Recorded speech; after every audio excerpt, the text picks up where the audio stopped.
Di edisi kali ini kita akan bertanya kepada Allah dan Rasulullah SAW dengan uraian-uraian nas yang sampai kepada kita baik dalam Al-Quran ataupun hadis-hadis Nabi SAW tentang amalan-amalan dimaksud yang saat kita kerjakan mampu menggugurkan dosa-dosa kita sekaligus mengangkat derajat kita di sisi Allah Subhanahu wa taala sesuai dengan makna Ramadan yang telah kita ulas di pertemuan yang lalu. Bismillahirrahmanirrahim. Assalamualaikum warahmatullahi wabarakatuh. Alhamdulillah wassalatu wassalamu ala Rasulillah wa ala alihi wa sahbihi wa man walah wa ba'du.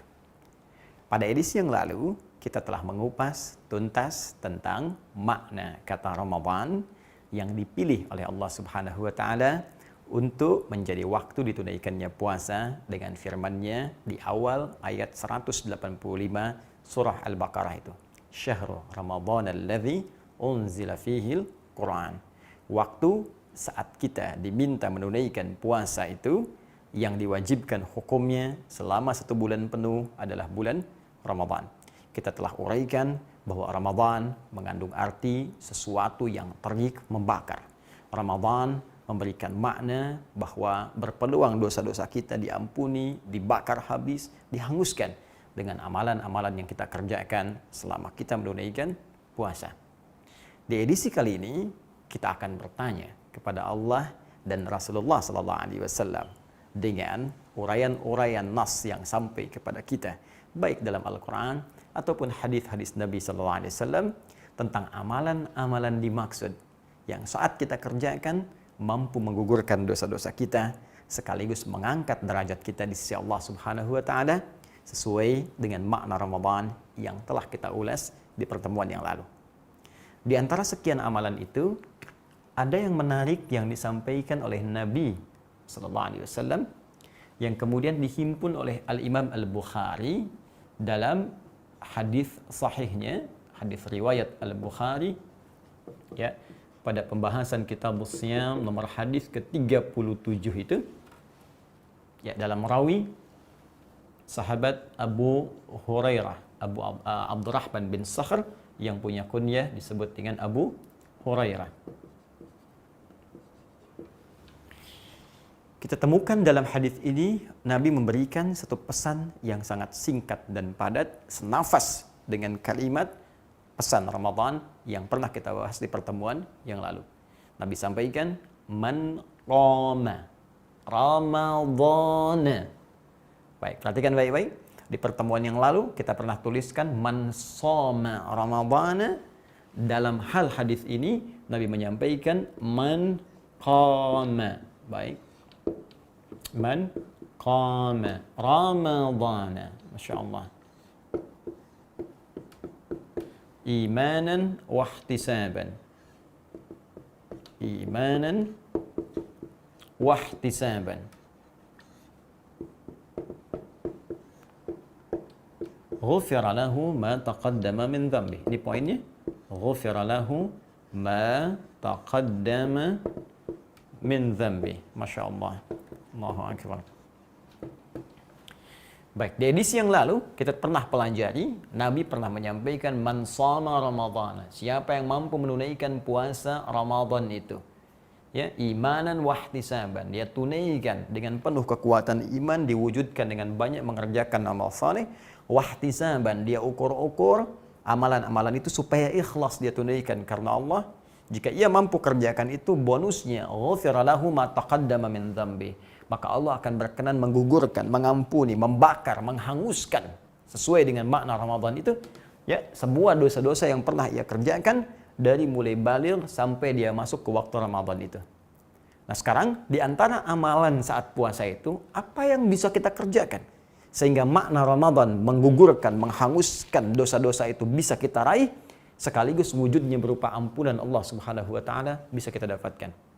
Ternyata di antara amalan itu adalah kalimat Nabi yang langsung memberikan redaksi serupa tapi kemudian menspesifikkan amalan dengan kalimat qama.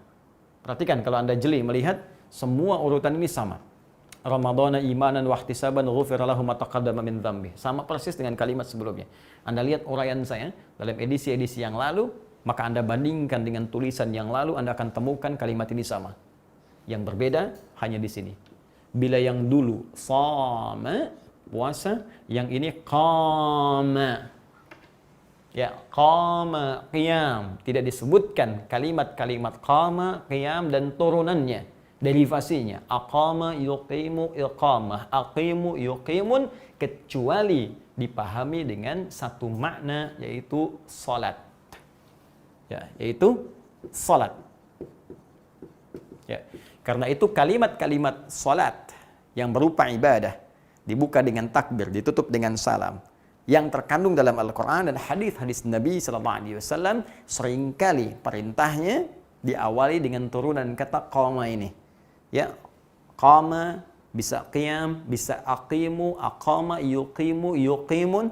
Ya, perintah salat pertama di Al-Baqarah ayat 3 itu, ya, alladzina yu'minuna bil ghaib wa yuqimunas shalah. Sebelum kata salat, yuqimun. Al-Baqarah 43, wa aqimus shalah wa atuz zakat. Ya, Quran surah ke-17 misalnya, ayat 78, aqimis salata liduluqis syamsi. Aqim, aqim, aqim, aqim, aqim. Baik. Sehingga ketika Anda temukan kalimat qama dan turunan, qama, aqama, yuqimu, aqim, itu selalu identik atau disandingkan dengan satu ibadah yang disebut dengan salat.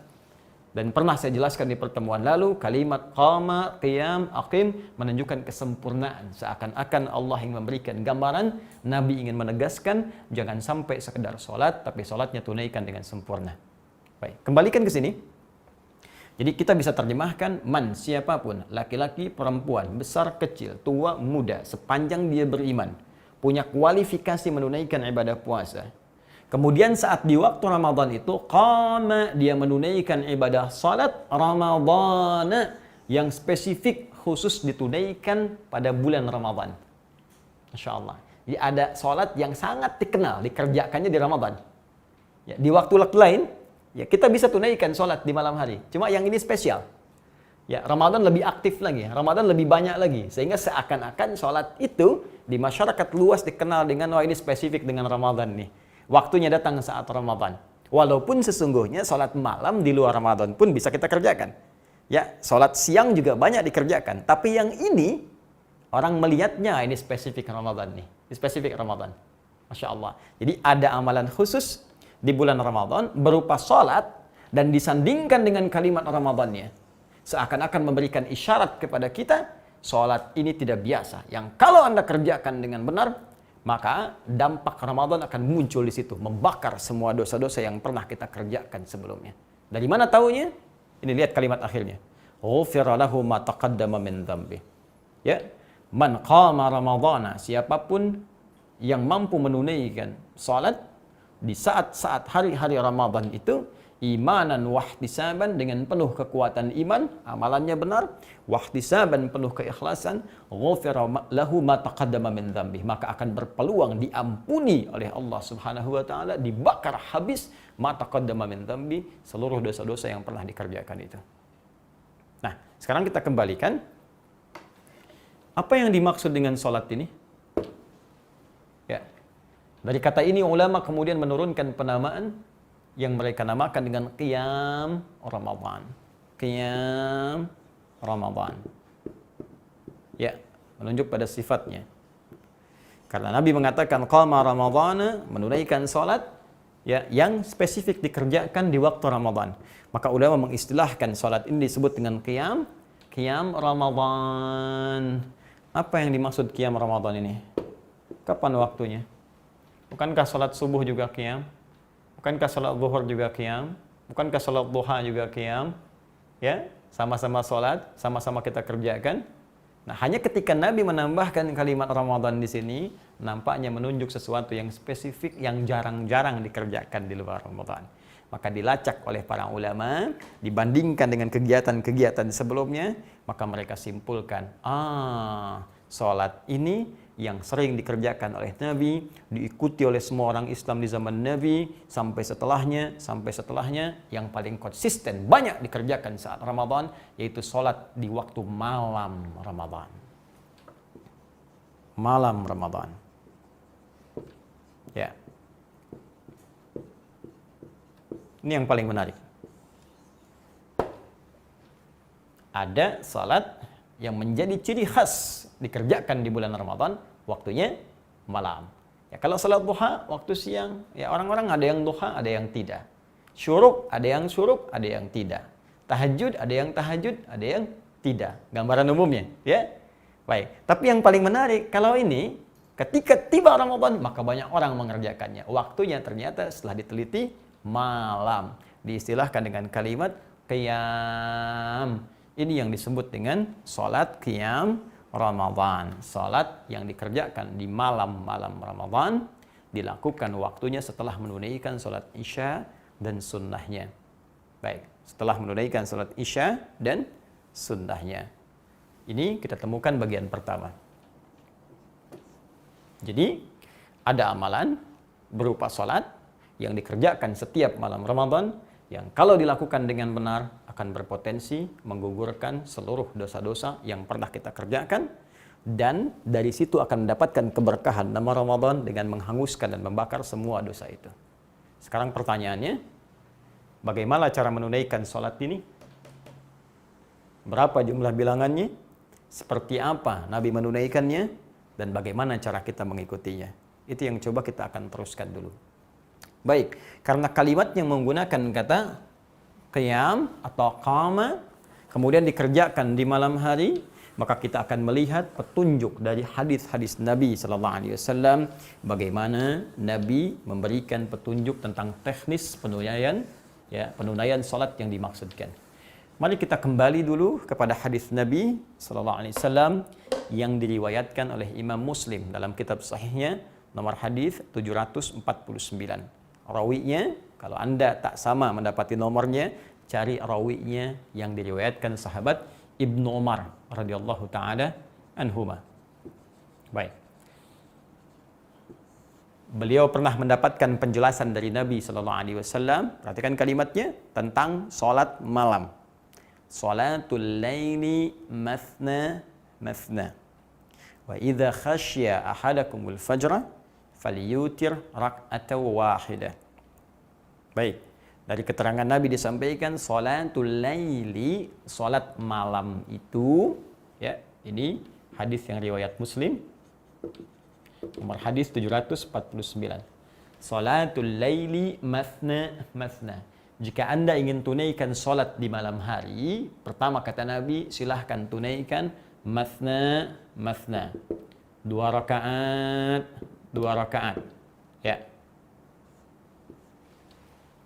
Wa idza khasyiya ahadakumul fajra, dan jika khawatir kemudian akan tiba waktu fajar itu 2 sampai mau tiba waktu fajar, insyaallah, fal yutir rak'atan wahidah, maka segera tutup dengan witir 1 rakaat.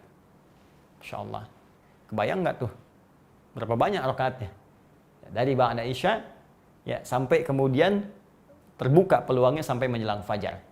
Ya, 2 dulu, setelah itu jeda, 2 lagi, setelah itu jeda, 2 lagi, sampai ke menjelang fajar, diduga fajar akan segera tiba, silahkan tutup dengan 1 rakaat. Fokus baik-baik.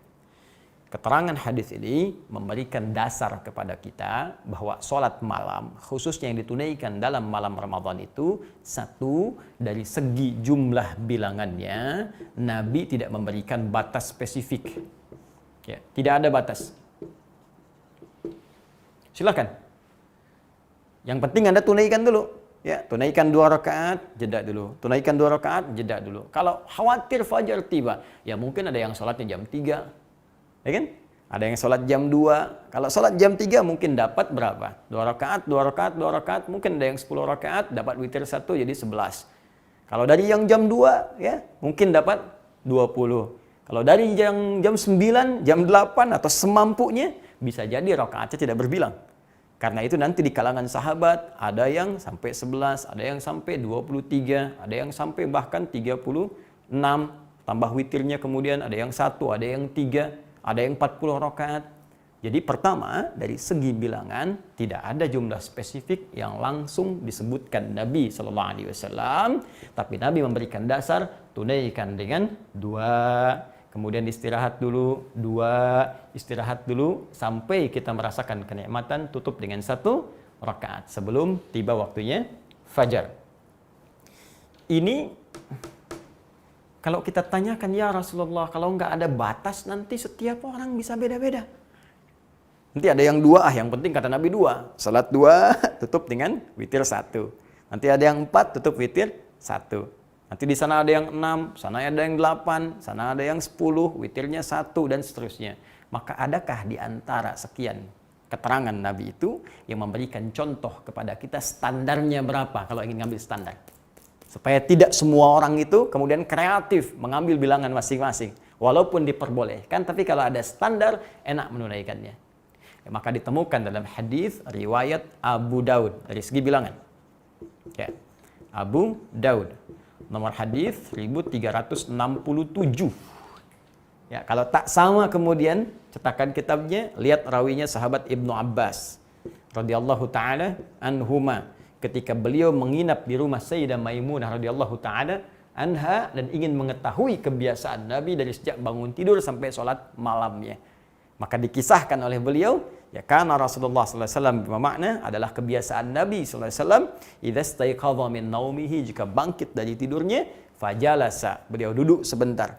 Wa masaha biyadihi min athari naumih, kemudian menghapuskan bekas ngantuknya dengan tangan yang diduga bersih, ya. Setelah itu kemudian faqara khawatim surah Ali Imran, membaca 11 ayat terakhir surah Ali Imran. Membaca doa alhamdulillahilladzi ahyana ba'da ma, dan seterusnya, dikuatkan di Al-Bukhari nomor hadis 181, ya, riwayat Jundub bin Junadah dan Muadz bin Jabal radhiyallahu taala anhuma. Baik, setelah itu apa yang terjadi? Fadhahaba ila shlin mu'allaqah, pergi kemudian ke tempat tertutup untuk berwudu lalu menunaikan salat. Apa kata Ibnu Abbas? Salat Nabi itu ditunaikan dengan 2 rakaat dulu. Ya. Ringan, kenal dengan salat khafifatain. Kemudian tunaikan 2 rakaat, tunaikan 2 rakaat lagi, tunaikan 2 rakaat lagi, tunaikan 2 rakaat lagi, tunaikan 2 rakaat lagi, baru kemudian witir 1 rakaat. Ibnu Abbas sempat berada di belakang Nabi, kemudian ditarik untuk sejajar dengan Nabi. Ya, ini menunjukkan salah satu kebolehan kalau makmumnya 1 orang, imam jelas 1 orang, maka boleh makmum kemudian berada sejajar bersama imamnya di samping sebelah kanannya. Baik ya? Kembali ke sini. Maka disebutkan dalam hadisnya salat rakaat ini 2, 2, 2, 2, 2, kemudian 1. Dan ini sebagai pembukanya, warming up-nya, supaya menghadirkan kekuatan untuk fokus dalam sholat. Kalau kita jumlahkan 1, 2, 3, 4, 5. Ya, 5 dikali 2, 10, tambah 1. Maka ini bilangan yang menunjukkan 11 rakaat standar yang pernah dikerjakan oleh Nabi SAW. 11 rakaat, saya ulang, standar yang pernah dikerjakan oleh Nabi SAW bersama Ibnu Abbas radhiyallahu taala anhuma. Apakah Ustaz formasinya cuma 2, 2, 2, 2? Tidak. Ada juga di Al-Bukhari. Nomor hadis 2008. Ya, rawinya sahabat Aisyah radhiyallahu taala anha. Ya, beliau pernah menyampaikan salatnya Nabi sallallahu alaihi wasallam, saya tidak melihat beliau mengerjakan di Ramadan atau di luar Ramadan lebih daripada 11 rakaat. Sama, standar 11 rakaat. Baik. Bagaimana formulasinya? Yusalli arba'an, thumma yusalli arba'an, thumma yusalli thalathan. Beliau kerjakan 4 rakaat, kerjakan lagi 4 rakaat, kerjakan lagi 3 rakaat. 4, 4, kemudian 3. Jadi silahkan, kalau Anda mau kerjakan yang 4, boleh. Ya, 4 lagi, kemudian 3. 11 jumlahnya. Ini standar. Anda ingin kerjakan yang 2, 2, 2, 2, ujungnya 1, silahkan. Boleh. Ya, silahkan. Bebas, mau 2 ataupun mau yang 4, 4. Tapi Ustadz, kan kata Sayyidah Aisyah, beliau nggak pernah lihat Nabi kecuali yang 4, 4, 3. Cara berpikirnya bukan demikian. Cara berpikirnya adalah, Sayyidah Aisyah kan melihat Nabi saat Nabi menginap di rumah Sayyidah Aisyah. Tapi kan kalau di rumah Sayyidah Maimunah yang 2-2. Ya. Di rumah Sayyidah Zainab bagaimana? Ya. Di rumah Sayyidah Saudah binti Zam'ah bagaimana? Ini yang dimaksud Sayyidah Aisyah ketika Nabi ada di tempat beliau menunaikan 11 rakaat dengan formulasi 4, 4, 3. Di tempat lain pernah 2, 2, 2, ujungnya 1. Ini fleksibilitas saja, tidak harus diperdebatkan karena semua dicontohkan oleh Nabi SAW. Jadi yang 2, 2, 2 ujungnya 1 boleh, 4, 4, 3 pun boleh. Tapi yang harus Anda ketahui, ini standar bilangan dari Nabi. Ya. Kalau ingin ditambahkan, silahkan. Karena Nabi mengatakan nggak ada batasnya. Ya, karena itu nanti sebagian sahabat ada yang ngerjakan sampai 23 salafus saleh. Umar bin Khattab 23. Jangan Anda katakan, ikut Umar, ikut Nabi. Awas, hati-hati. Awas, karena nggak mungkin ada bertentangan. Ya, nggak mungkin Umar mengerjakan sesuatu yang menyalahi perintah Nabi SAW. Jadi cara bacanya bukan membenturkan. Cara bacanya adalah menggabungkan dalil-dalil ini sehingga kita bisa menggali keutamaannya. Baik, jadi bisa kita tunaikan 11 rakaat, 4-4-3, bisa 2-2 ujungnya 1. Ini yang standar bisa dikerjakan. Bisa kita kerjakan lebih daripada ini sesuai dengan dorongan hadis yang tadi disampaikan. Jelas sampai sini? Nah, sekarang pertanyaan besarnya, seperti apa penulaian ini? Apa yang dibaca oleh Nabi SAW? Bagaimana cara mengerjakannya? Dan yang paling spesifik, apakah ada perbedaan antara mengerjakan sholat malam ini, khususnya saat Ramadan, antara di masjid dengan di rumah? Apakah beda kalau kita kerjakan di rumah? Apakah sama dengan yang dikerjakan di masjid? Bagaimana cara Nabi mengerjakannya? Itu yang akan kita bahas pada edisi yang kelima esok hari insyaallah. Subhanakallahumma bihamdika, asyhadu an la ilaha illa anta, astaghfiruka wa atubu ilaik. Assalamualaikum warahmatullahi wabarakatuh.